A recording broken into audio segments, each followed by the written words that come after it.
오늘 2025년 7월 2일입니다. 수요 예배 우리 히브리서 강의 7번째 시간입니다. 히브리서 강의 7번째 시간입니다. 오늘은 히브리서 3장 1절에서 9절 말씀 함께 읽고요.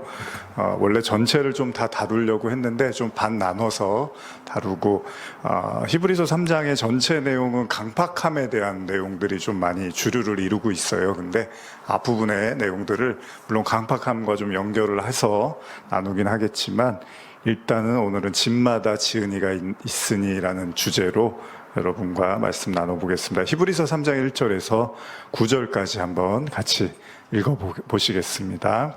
히브리서 3장 1절에서 9절입니다. 시작. 그러므로 함께 하늘의 부르심을 받은 거룩한 형제들아, 우리가 믿는 도리의 사도이시며 대제사장이신 예수를 깊이 생각하라. 그는 자기를 세우신 이에게 신실하기를 모세가 하나님의 온 집에서 한 것과 같이 하셨으니, 그는 모세보다 더욱 영광을 받을 만한 것이 마치 집 지은 자가 그 집보다 더욱 존귀함 같으니라. 집마다 지은이가 있으니 만물을 지으신 이는 하나님이시라. 또한 모세는 장래에 말할 것을 증언하기 위하여 하나님의 온 집에서 종으로서 신실하였고, 그리스도는 하나님의 집을 맡은 아들로서 그와 같이 하셨으니, 우리가 소망의 확신과 자랑을 끝까지 굳게 잡고 있으면 우리는 그의 집이라. 그러므로 성령이 이르신 바와 같이 오늘 너희가 그의 음성을 듣거든 광야에서 시험하던 날에 거역하던 것 같이 너의 마음을 완고하게 하지 말라. 거기서 너희 열조가 나를 시험하여 증언하고 40년 동안 나의 행사를 보았느니라. 히브리서 3장을 이제 우리가 같이 읽으셨는데요. 3장을 넘어오면서 한 가지 눈에 띄는 내용이 있습니다. 그게 뭐냐면 1장, 2장에서 보았던 비슷한 방식의 서술을 볼 수 있는데, 아마 여러분 보시면서 좀 눈치를 채셨는지 모르겠는데, 지금 보면 3장에서 모세하고 예수님을 비교하는 내용들이 나옵니다. 앞서서 우리 히브리서 1장, 2장 보셨을 때는 누구를 비교를 했죠? 예수님과 누구야?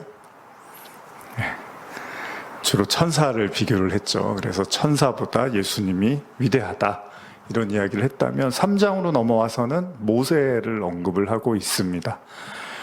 그러기도 그런 것이 당연히 유대인들, 우리 유대인 그리스도인들을 향한 메시지로서 이제 히브리서를 우리가 알고 있는데, 그러다 보니까 1장, 2장에서는 영적인 어떤 이제 구약의 말씀을 놓고 봤을 때 영적인 최고의 존재라고 하면 이제 선지자보다도 더 이제 위대한 존재로 놓고 봤을 때 보이지 않는 어떤 영적인 힘을 가진 존재인데 천사를 예를 들 수 있잖아요.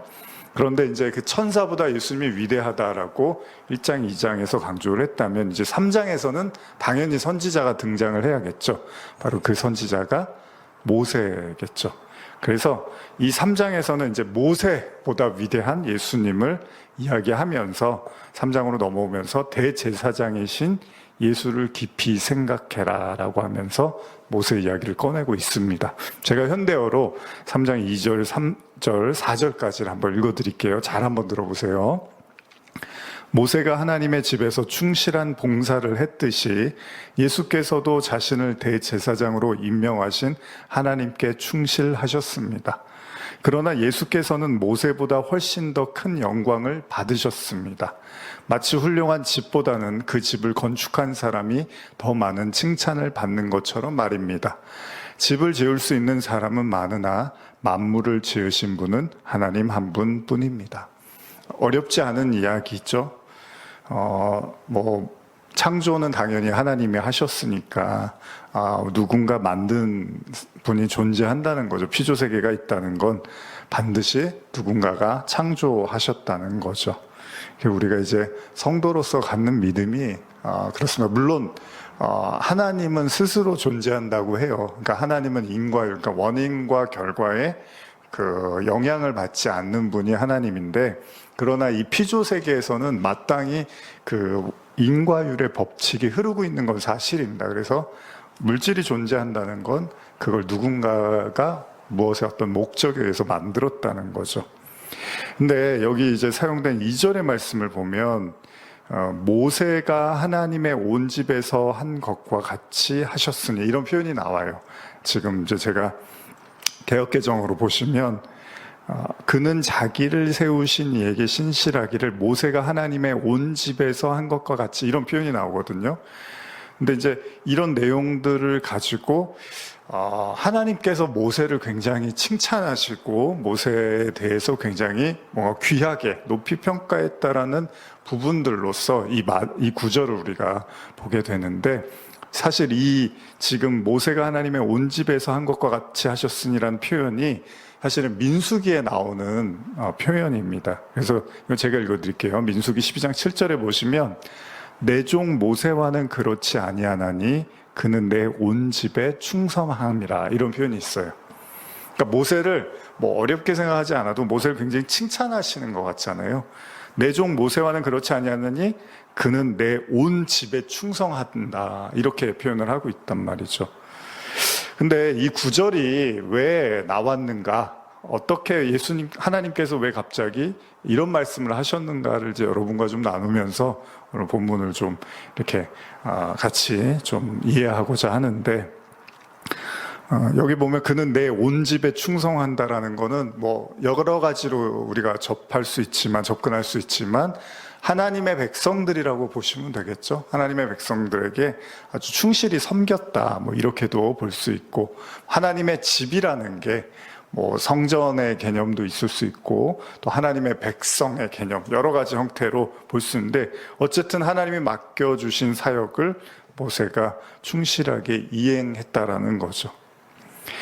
근데 이 구절이 이제 그 민수기 12장에 등장하는 구절인데 여기에 사실은 어떤 이야기가 있습니다. 사건이 하나가 있고 이게 이후에 나오는 히브리서 3장 중반 하반절에 나오는 강팍함하고 또 이렇게 같이 이렇게 겹쳐 있어요. 그래서 이 구절도 그렇고 이따가 이제 나중에 다음 시간에 아마 나누게 되겠지만 히브리서 3장 중하반에 나오는 강팍함의 내용들도 이제 하나님과 다투고 싸우거나 아니면은 그 가나안을 목전에 두고서 12 정탐꾼을 보내고 그들이 어떤 이제 비관적인 이야기를 할 때 이스라엘 백성들이 이제 믿음이 없어서 막 한탄하는 내용들이 나오잖아요. 그때 이제 강팍함에 대한 내용들이 같이 이제 거론이 되고 있습니다. 히브리서 3장에. 그래서 히브리서 3장이 전체적으로 보면 이제 강팍함에 대한 내용인데 그게 뭐냐면 믿지를 못했다는 거예요, 하나님을. 그러니까 하나님을 신뢰하고 따르면 되는데 그렇게 하지 못함으로 말미암아 초래된 결과에 대한 이야기를 이제 히브리서 3장에 하고 있고, 지금 제가 인용되었다고 말하고 있는 민수기 12장의 사건도 비슷한 사건입니다. 그래서 이거를 제가 한번 읽어드릴게요. 현대어를 읽어드릴게요. 민수기 12장 1절 이하인데 왜 하나님이 이런 말씀을 하셨는지 갑자기 모세를 칭찬하시면서 잘 들어보세요. 모세가 구스 여인을 아내로 맞아들였다. 미리암과 아론은 모세가 구스 여인을 아내로 맞아들인 것을 비난하면서 여호와께서 모세하고만 말씀을 나누셨느냐, 우리하고도 말씀하지 아니하셨느냐 하고 투덜거렸다. 여호와께서는 그들의 이러한 비난을 들으셨다. 모세는 이 말을 듣고도 아무 대꾸를 하지 않았다. 이는 그가 무척 겸손한 사람이었기 때문이다. 그만큼 겸손한 사람은 세상에 없었다. 이제 현대어 성경도 이렇게 번역을 합니다. 지금 읽은 본문처럼 여러분들이 아시는 내용이에요.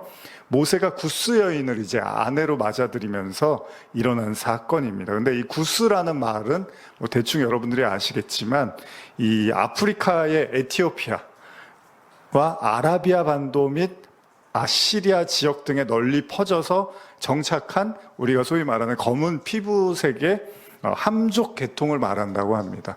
그러니까 뭐 에티오피아 우리가 이제 이렇게 이해를 하고 있는데 좀 이렇게 주석을 보면 좀 더 구체적으로 설명을 해주고 있죠. 어쨌든 간에 피부색이 검은 아프리카 계열의 여인을 이제 받아들인 거예요. 아내로 맞아들인 거예요. 아마도 모세가 출애굽을 하는 과정에서 주석을 보면 이제 모세가 출애굽하는 과정에서 그러니까 원래 아내가 있는데 또 다른 아내를 맞이한 것 같지는 않고요. 아내 십보라가 죽고 그 이후에 이제 구스 여인을 받아들인 것 같아요. 근데 문제는 뭐냐면 이 과정에서 이제 지금 읽으신 것처럼 미리암과 모세의 누이죠. 그리고 모세의 형 아론이 이제 이걸 가지고 빈정거리면서 비난을 하기 시작합니다. 아무래도 여러분들도 왜 그런지는 아시죠? 하나님께서 구약을 보면 뭔가 이방인들하고 혼인하지 말라라는 메시지들이 있었던 것 같아요. 그러다 보니까 모세의 행동을 문제를 삼았던 것으로 보입니다. 근데 이제 주석도 제가 그래서 좀 더 살펴봤는데 주석에서도 여러 가지 견해들이 있어요. 근데 실제로 따져보면 실제로 그 하나님이 이방 족속과 혼인하지 말라라고 이야기하신 내용들을 한번 실제적으로 들어가 보면 가나안 7족속과 혼인하지 말라라는 말씀은 있었지만 단순히 이방인과 혼인 자체를 금하시지는 않았다는 거예요. 그리고 굳이 이제 이 장면이요. 모세가 그냥 아무 생각 없이 구스 여인을 아내로 맞아들였다라고 생각할 수도 있겠지만 조금 더 성경을 우리가 이제 그렇게만 보면 안 되잖아요. 의미나 상징적으로 봤을 때는 이 모세의 행동이 이방인과 유대인, 그러니까 앞으로 나타나게 될, 그러니까 유대인이 이방인과 이렇게 하나 되어져 가는 과정을 보여주기 위한 어떤 메시지를 담고 있는 것으로도 이제 해석을 하기도 한다는 겁니다. 물론 단순히 미리암과 아론이 모세의 이방인과의 혼인에 불만만을 가진 것으로만 보지는 않습니다. 여기에 대한 이제 해석들을 보면 이런 것도 있는 거예요. 유대인으로서의 어떤 선민의식과 우월함. 그래서 이제 이방인들을 이제 좀 이렇게 업신여기고 낮게 보는 그런 배타적인 모습을 가지지 않았을까, 미리암과 아론이. 또 하나는 이제 모세가 워낙 출중한 지도자고 동생이잖아요. 그러다 보니까 모세 자체에 대해서 굉장한 질투심을 가졌을 수도 있다는 거예요. 그러니까 아무래도 이제 뭐 미리암의 동생이고 아론의 동생이기도 하니까 조금 이렇게 인간적으로 생각하면 동생이니까 그런 모세의 어떤 지도력이라든지 모세가 받는 어떤 칭찬이나 명성이 좀 질투심을 자극했을 수도 있다는 겁니다. 어쨌든 모세에게 이런 비난이 쏟아지자 모세는 이제 침묵을 합니다. 어찌 보면 다른 사람들도 아니라 가장 가까운 형하고 누나가 비난을 하니까 좀 모세가 마음이 더 아팠을 거예요. 근데 이제 이때 하나님이 말씀을 하시는 거예요. 제가 계속 읽어드릴게요. 민수기 12장 4절에서 8절인데 읽어드릴게요. 한번 잘 들어보세요. 여호와께서, 현대어입니다. 여호와께서 모세와 아론과 미리암에게 이르셨다. 너희 세 사람은 당장 만남의 장막으로 나오너라. 그들이 만남의 장막으로 들어서자 여호와께서 구름 기둥 모습으로 내려와 장막문 앞에 서시면서 아론과 미리암을 부르셨다. 두 사람이 앞으로 나서자 여호와께서 말씀하셨다. 내 말을 잘 들어라. 너희 가운데 예언자가 있다면 나 여호와가 환상을 보여 내 뜻을 알리고 꿈속에 나타나 말을 하겠지만 나의 종 모세는 다르다. 내가 모세에게 내 온 집을 맡겼다. 아까 그런 표현이 이렇게 나온 거예요. 현대어 성경에선. 나의 종 모세는 다르다. 내가 모세에게 내 온 집을 맡겼다. 내가 모세하고는 얼굴을 마주하고 직접 이야기하며 하나도 숨기지 않고 모두 다 말해준다. 심지어 모세는 내 모습까지도 볼 수 있는 사람이다. 그런데 너희가 감히 무서워하지도 않고 함부로 나의 종 모세를 비난하느냐. 하나님이 직접 말씀을 하시는 거예요. 미리암과 아론에게. 여기서 하나님이 모세가 지금 구스 여인을 받아들인 것이 잘못됐다 안 됐다 이런 얘기를 하질 않으십니다. 하나님이 중요하게 여기는 건 내가 세운 사람, 하나님이 세운 사람인 모세를 함부로 비난하느냐고 이렇게 말씀을 하세요. 어찌 보면요, 여러분, 사람과 사람 사이에는 있을 수 있는 오해나 다툼이 있습니다. 그런데 하나님은요, 미리암과 아론에게 모세의 행동을 설득하거나 그들의 동의를 구하려고 하지 않으신다는 겁니다. 오히려 하나님은 너희가 모세가 어떤 사람인지를 모르고 있느냐. 만일 모세와 하나님과의 관계를 알고 있다면 너희가 함부로 모세의 행동에 대해서 그렇게 말할 수 있느냐라고 엄포를 놓고 계십니다. 그리고 성경은요, 단순히 그것이 하나님의 엄포로 끝나는 것이 아니라 이게 굉장히 심각한 죄라는 것을 이제 보여주는데요. 그 내용도 12장 9절 이하에서 12절까지 있는데 제가 읽어드릴게요. 현대어로. 여호와께서 그들에게 화를 내고 떠나시자 구름이 장막에서 거쳤다. 그러자 갑자기 미리암의 몸에 한센병, 문둥병이 번져서 그의 살갗이 눈처럼 희게 되었다. 아론은 그러한 미디암을 보며 놀랐다. 아론은 즉시 모세에게 매달려 간청하였다. 이보게, 우리가 정말 바보 같은 짓을 하였네. 우리가 죄를 지었으니 용서해 주게. 우리 누이 미디암의 살이 반이나 썩었네. 꼭 모태에서 죽어서 나온 사람 같으니 제발 그냥 버려두지 말게. 그래서 모세가 이제 기도를 해줍니다. 그런 장면들이 이제 그 아래에 나와 있는데, 자, 이게 이제 이 사건에서 인용된 구절인데, 자, 모세와 늘 함께 있었던 사람들입니다. 미리암과 아론은 뭐 모세의 가족이었으니까요.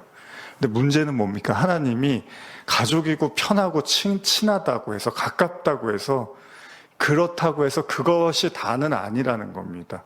너무 가깝다 보니까 모세는 봤지만 모세 뒤에 서 계시는 하나님을 보지는 못했던 거예요. 오늘날 우리가 뭐 다 똑같은 거 아닙니까? 다 사람은 다 똑같은 거 아닙니까? 말하잖아요. 맞습니다.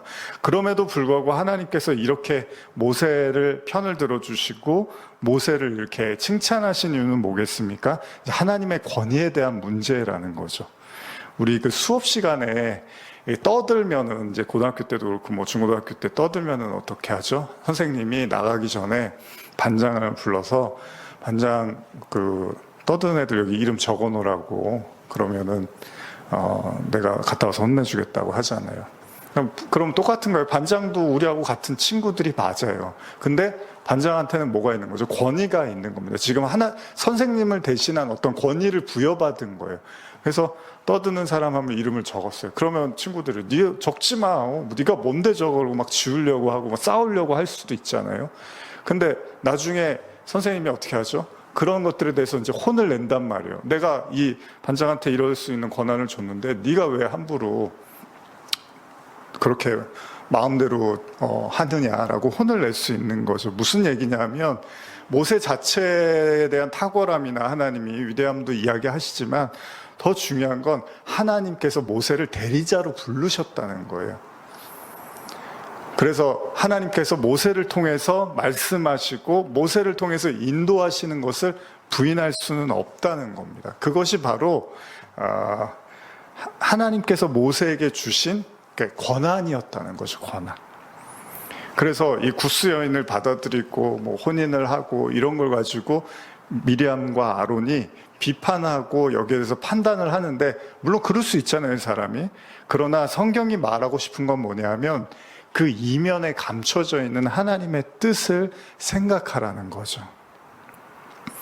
결국은 하나님이 나타나서 미리암과 아론을 혼을 내시고 그들에게 이제 병이 낫기 시작하니까 아주 즉시 회개를 하고 용서를 구하게 되는 장면이 나옵니다.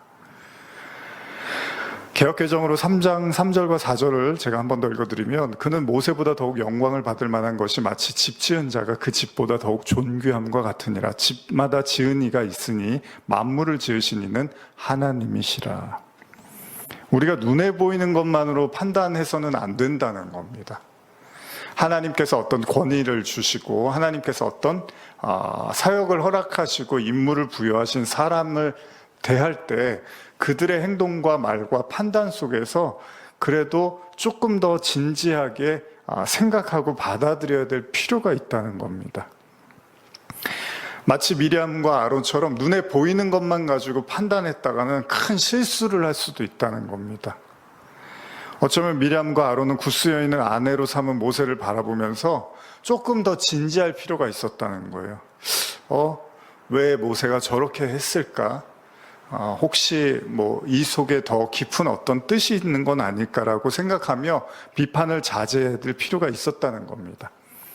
때때로 눈에 보이는 것만 가지고 우리가 쉽게 판단할 수가 있습니다. 뭐 저도 그렇고 여러분도 그렇고 우리는 그럴 수 있습니다. 그러나 성도는 그 이면에 흐르고 있는 하나님의 뜻과 인도하심에 대해서 굉장히 신중해야 될 필요가 있다는 거예요. 그렇지 않으면 히브리서 3장 7절 이후부터 나타나는 하나님의 말씀 앞에서의 완고함에 대한 이제 이야기, 그리고 이로 말미암아 심판받는 이야기들이 이제 그 이후에 등장을 하는데, 결국 인간의 마음이 완고하다라는 건 뭐죠? 왜 굳어지고 딱딱한 거죠? 모든 걸 비판적으로 부정적으로 바라보면서 나타나는 결과잖아요. 여러분들이 좋아하는 사람한테는 마음이 부드럽고 여러분들이 싫어하는 사람한테는 마음이 단단할 거 아니에요. 왜요? 싫어한다는 건 그 사람에게 내가 이익을 얻을 수 없거나 그 사람에게 별로 이렇게 좋은 내가 영향을 받지 않을 때는 당연히 경계심을 갖고 완고할 수밖에 없겠지만, 저 사람은 나한테 이익을 주고 저 사람은 나를 편안하게 해주는 것 같은 사람한테는 마음이 부드러워질 수밖에 없는 거겠죠. 결국 미리암과 아론이요, 모세와 가까이 있었지만 경계심을 가지고 있었던 것이고, 아까 주석에서도 언급한 것처럼 그의 하나님이 부여하신 권위를 바라보면서 일종의 질투를 가지고 있었을 수도 있고, 동시에 유대인으로서 가졌던 그 자고한 마음들도 그 안에 다 들어있었을 수 있다는 거죠. 다른 의미로 보면 모세가 구스 여인을 취함으로 말미암아 미리암과 아론의 마음의 죄가 드러나는 계기도 됐다는 겁니다. 그래서 어떤 모든 사건들을 바라볼 때 우리가 쉽게 지나칠 수 없는 게, 하나의 사건이 드러내는 많은 그 영향력이라는 게 있습니다. 그래서 동시다발적이라는 표현이 쓰는데, 어떤 한 가지 사건을 통해서 단순히 그 사건, 그 당사자에게 모세가 구스 여인을 맞아들였다, 이 사건 하나가 미디암과 아론의 마음에 있는 상태를 드러나게 됐고, 그 상태가 뭐였죠? 하나님께 심판받아야 되는 지금 상황이었던 것까지도 하나님이 들춰냈고, 심지어 그들이 회개하는 결과를 이끌어내셨다는, 이게 무서운 겁니다, 하나님이.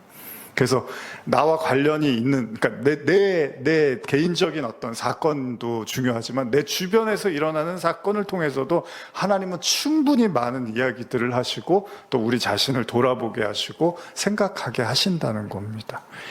그러면서 그걸 우리가 수용해 나가고 받아들여 갈 때 이제 우리의 마음이 좀 부드러워져 가는 거죠. 근데 여전히 우리가 이제 어떤 일들을 바라보고 생각할 때 그것들이 하나님과 무관한 거나 나와 무관하다고 생각하고 나에게 아무런 유익이나 이익이 없다고 생각할 때, 우리가 요새 나누는 욥처럼요. 욥이 어떻습니까? 자신에게 일어난 고난 때문에 너무 하나님한테 이제 심술이 나 있잖아요. 마음이 탁 닫혀버렸어요. 완전히 마음이 정말 돌처럼 딱딱하게 굳어버렸다는 거죠. 어쩔 수가 없어요. 그걸 누가 감당하겠습니까? 그런 일들 앞에서 누가 부드러운 마음을 가질 수 있겠습니까? 결국 이제 하나님이 나타나시고 하나님이 이제 해결하시는 방식으로 욥기가 진행이 되는데, 어쨌든 간에 오늘 히브리서에서도 계속 반복하는 게 마음을 강팍하게 하지 말라는 거예요. 단단하게 내버려 두지 말라는 거예요. 그리고 이 내용들이요, 앞으로도 종종 히브리서 말씀에 등장을 합니다. 그만큼 인간의 마음을 잘 들여다보고 다스리라는 메시지를 담고 있는 거죠. 하나님은 모세를 부르셨고 그를 통해서 이스라엘 백성을 출애굽시키셨습니다. 그를 영적 지도자로 약속의 땅인 가나안 땅으로 인도하시고 부르신 선지자였죠. 심지어 하나님 모세에게 뭐라고 말씀하시냐면, 출애굽기 7장 1절을 보시면 한번 찾아볼까요? 출애굽기 7장 1절입니다.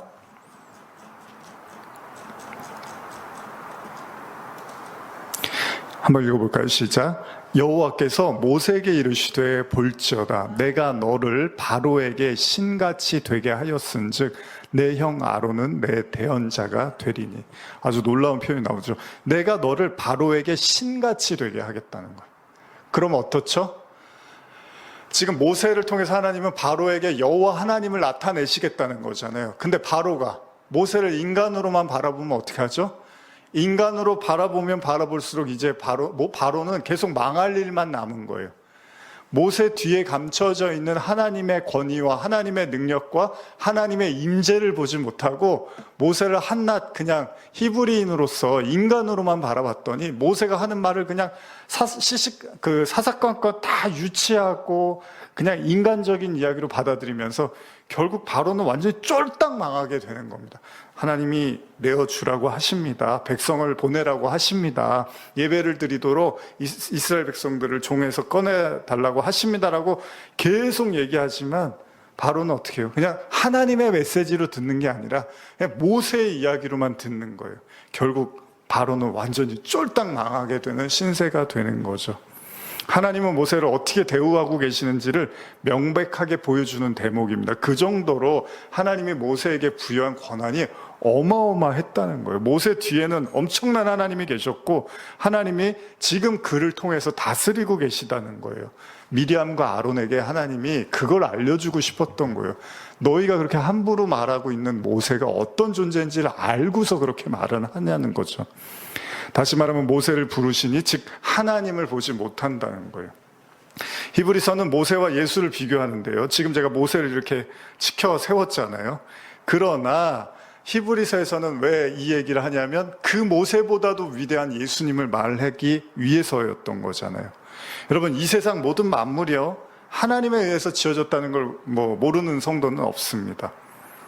물건이 존재하면 반드시 그 물건을 만든 이가 있다는 거예요. 여기 교회 안에 지금 최소한 우리가 이렇게 물건이라고 이야기하는 것들은 다 어떤 이유와 생각이 있어서 그 자리에 놓은 거잖아요. 그냥 먼지나 바닥에 흙 빼고는 모든 이제 의자나 책상이나 악기나 모든 게 다 책이나 다 거기에 있는 어떤 이유가 있는 거고 생각을 한 거라는 거죠. 저절로 만들어지거나 저절로 존재하는 건 없습니다. 근데 인간은 그렇지가 않다는 거예요. 미리암과 아론이 모세 뒤에 있는 하나님을 이제 보지를 못하고 인간적으로만 생각하며 모세를 원망했는데, 이 땅을 살아가는 사람들도요, 저와 여러분들도 한번 잘 생각해 보세요. 자, 우리가 먹고 마시고 숨쉬고 살아가고 있는 이 피조세계 있잖아요. 이게 빤히 눈으로 다 보이잖아요. 그리고 그걸 감지하고 살아가고 있습니다. 오늘도 우리는 이렇게 살아가고 있어요. 제가 이렇게 가끔 생각하는 게, 굉장히 절망에 빠진 사람들이 많이 하는 얘기가 있어요. 나는 이렇게 마음이 힘들고 절망적이고 암담한데 그 다음날이니까 해가 또 뜨더라.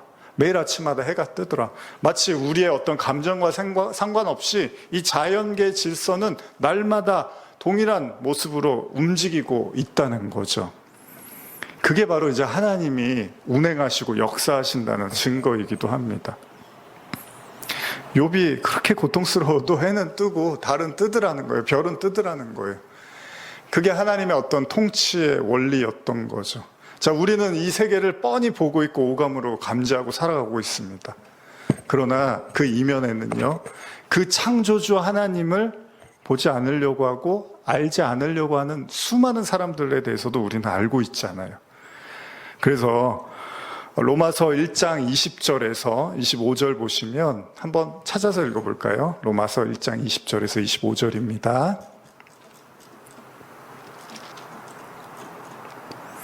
자, 찾으신 분들 읽겠습니다. 시작. 창세로부터 그의 보이지 않는 것들, 곧 그의 영원하신 능력과 신성이 그가 만드신 만물에 분명히 보여 알려졌나니 그러므로 그들이 핑계하지 못할지니라. 하나님을 알되 하나님을 영화롭게도 아니하며 감사하지도 아니하고 오히려 그 생각이 허망하여지며 미련한 마음이 어두워졌나니 스스로 지혜 있다 하나 어리석게 되어 썩어지지 아니하는 하나님의 영광을 썩어질 사람과 새와 짐승과 기어다니는 동물 모양의 우상으로 바꾸었느니라. 그러므로 하나님께서 그들을 마음의 정욕대로 더러움에 내버려 두사 그들의 몸을 서로 욕되게 하셨으니 이는 그들이 하나님의 진리를 거짓 것으로 바꾸어 피조물을 조물주보다 더 경배하고 섬김이라. 주는 곧 영원히 찬송할 이시로다. 아멘. 자, 자주 읽는 본문 중에 하나입니다. 인간의 어떤 패역함과 악함을 드러내는 본문 중에 하나인데, 제가 1장 21절, 22절을 한번 현대어로 한번 더 읽어드릴게요.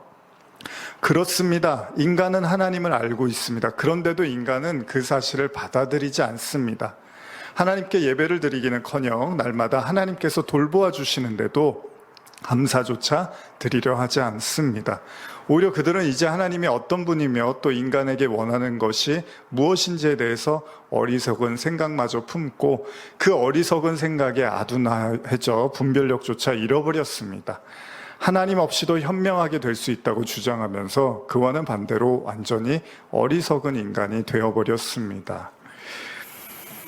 어쩌면 이제 앞으로 나타나게 될 이 인간의 강팍함을 이제 이야기를 하는데, 그 이유 중에 하나가 뭐냐 하면, 인간이요, 피조물 그 자체에만 몰입을 하는 데서 비롯됐을 수도 있다는 겁니다.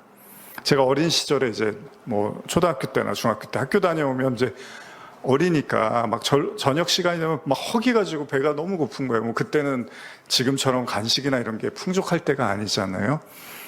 이제 배가 너무 고프면 이제 저녁이 먹고 싶은 거죠. 근데 이제 그때 어머니가 아프셨지만 그 몸으로 이제 그 참치김치찌개를 아주 고추장 넣으셔서 맛있게 끓여주시면 제가 그냥 김치만 있어도 너무 맛있게 먹었어요.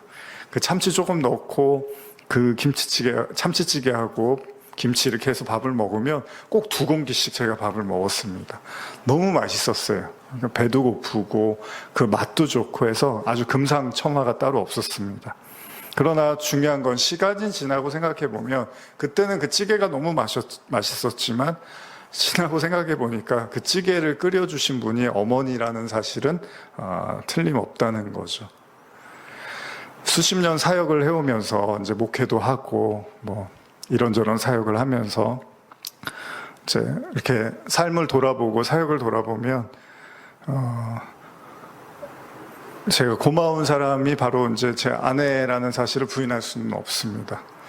가끔 그런 생각을 합니다. 제 아내가 없었으면 제가 지금까지 이런 사역을 할 수 있었을까, 여기까지 올 수 있었을까라는 생각을 하거든요. 또 마찬가지입니다. 우리 교회가 지금 이렇게 또 묵묵히 길을 걸어가고 있잖아요. 이렇게 걸어올 수 있는 건 우리 성도들이 계셨기 때문이잖아요. 우리 성도들이 없었으면 이렇게 우리가 메시지를 나누고 전하고 같이 교회로 모이고 세워지는 이런 시간들이 쉽지 않았겠죠.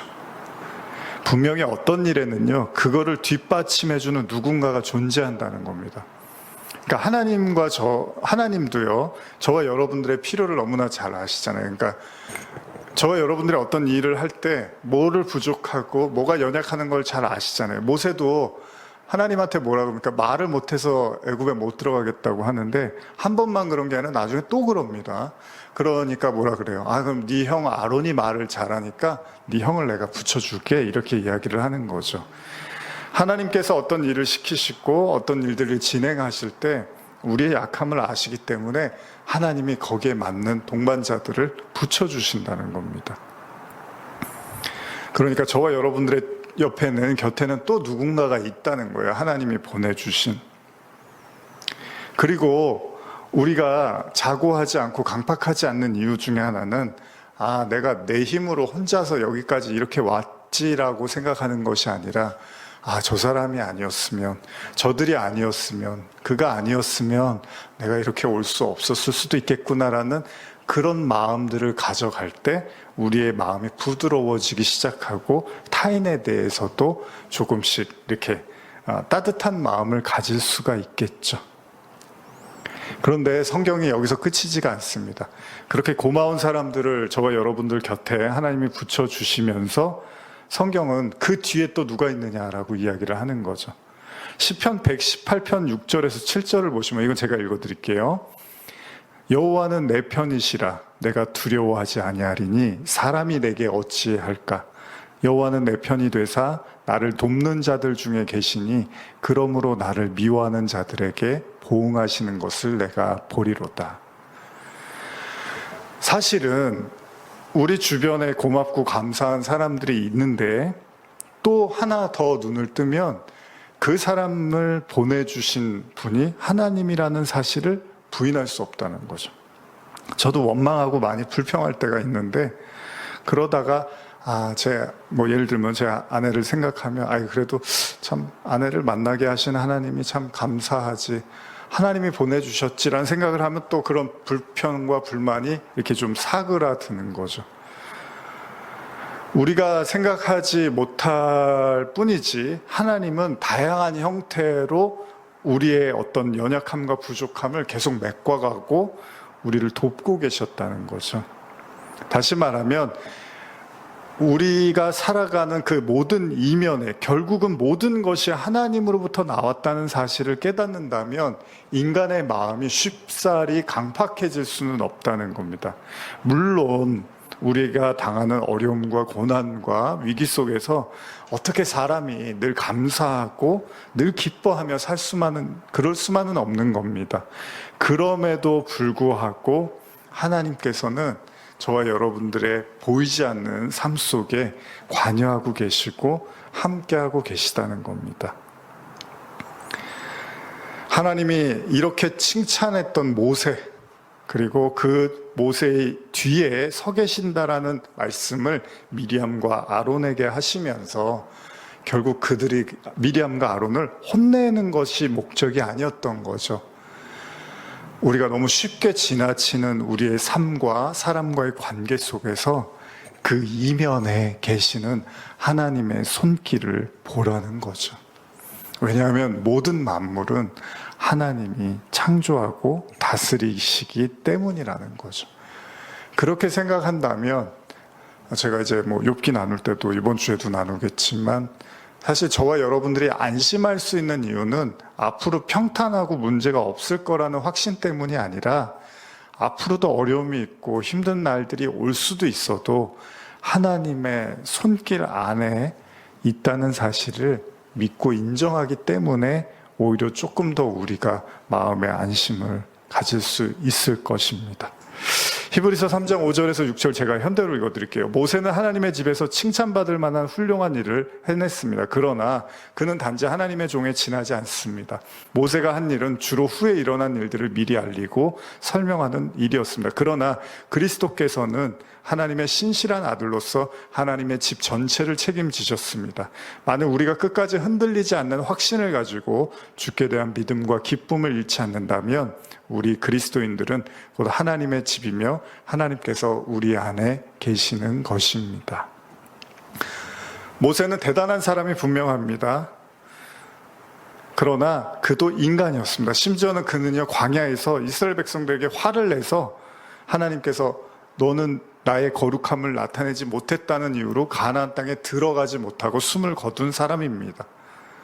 그런 모세를 구약 성경의 최고의 선지자로 믿고 있는 유대인들, 그 유대 기독교인들을 향해서 히브리서 기자는 말하는 겁니다. 그 모세를 주목하지 말고 그 모세 뒤에 있는 하나님을 보라는 겁니다. 그리고 그 하나님이 바로 예수 그리스도라는 것을 이야기해 주는 거죠. 그래서 예수님이 뭐라고 하십니까? 요한복음 5장 46절에 모세를 믿었더라면 또 나를 믿었으리니 이는 그가 내게 대하여 기록하였습니다. 결국 모든 것의 뒤에는 그리스도가 계시다는 겁니다. 어렸을 때 이렇게 애들 이렇게 놀잖아요. 저도 이제 아이 키우면서 이렇게 놀면 혼자서 이제 예를 들면 이제 좀 어느 정도 나이가 되면 심부름을 시키고 좀 이제 그럴 때가 되잖아요. 학교에 들어갈 때가 되거나 그러면 이제 어느 때가 되면 이제 혼자 가야 되잖아요. 그럴 때는 어떻게 하죠? 부모님들이 몰래 이렇게 따라가잖아요. 뒤에 안 보이게 따라가면서 혹시나 무슨 일 생기면 도와주려고. 그런데 잘 이제 그걸 해내면은 이제 집에 돌아왔을 때 아주 칭찬을 해주고 잘했다고 뿌듯하다고 이야기를 해주죠. 제가 늘 강조하지만 한낱 부모도 그럽니다. 그냥 육신의 부모도 자기 자식을 바라볼 때 정말로 마음을 다해서 따뜻한 시선과 사랑으로 바라보죠. 오늘 여러분들에게도 보이진 않지만 그 하나님이 앞뒤 좌우로 동서남북 머리 위 아래로 여러분들을 품고 계시고 지키고 계십니다. 그 이면에 계시는 하나님을 볼 수 있다면 조금 더 여러분들의 마음이 완고함에서 부드러워지지 않을까 생각을 해봅니다. 무더운 여름입니다. 짜증나고 힘든 여름인데 오늘 주님이 내 곁에 보이지 않지만 함께 하신다는 이 믿음으로 또 이겨나가시기를 축복합니다. 기도하시겠습니다. 하나님 감사합니다. 오늘 히브리서 말씀 나누면서 다 알고 있는 얘기를 한번 해봤습니다. 모든 만물은 하나님이 지으셨고 하나님이 다스리시고 계시고 성도들 곁에 늘 함께 하십니다. 우리 눈에 보이지 않아도 우리가 그 이면에 서 계시는 하나님을 오늘도 느끼고 바라보고 또 나와 함께 집에 갈 때도 꼭 손 붙잡고 걸어갈 수 있는 은혜를 허락하여 주시옵소서. 감사드리며 예수님의 이름으로 기도합니다. 아멘.